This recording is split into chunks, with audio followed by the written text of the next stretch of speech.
Palakpakan natin Weekend Dog, syempre. Palakpakan natin kayo lahat. Kasi back to normal na, finally. Stand-up comedy, di ba? Di ba kayo na-emotional? Back to normal na comedy, GB. Mas marami na uling komedyante kayo sa audience.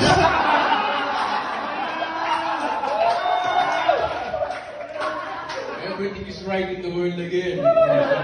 Natauhan na yung mga audience na una, sold out na.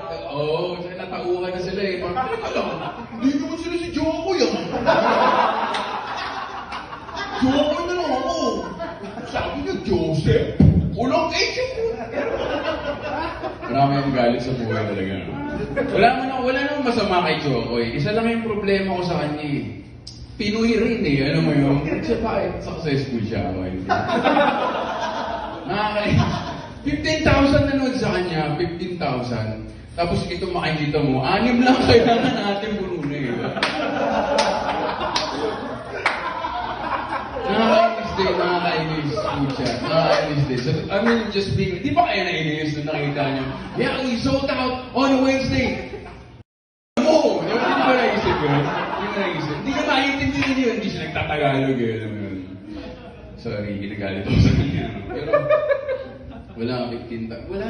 Kayo yung totoong mga Pinoy. Kayo. Yung totoong Pinoy. Si Jokoy, parang Friday. Parang Friday. Kakasin yung mga asawa niya.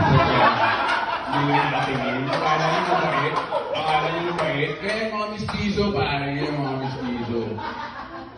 15,000 sila gano'n. Kami parang mga Crisostomo Ibarra eh. Parang pawis lang sa gilid, parang gano'n. May araw ko! Diba? Para kami katipunan, di ba? Pucha. Talo sa huli. Wala eh. Enjoy. Pasensya na, hindi matama sa ilong. Dami talaga akong galit.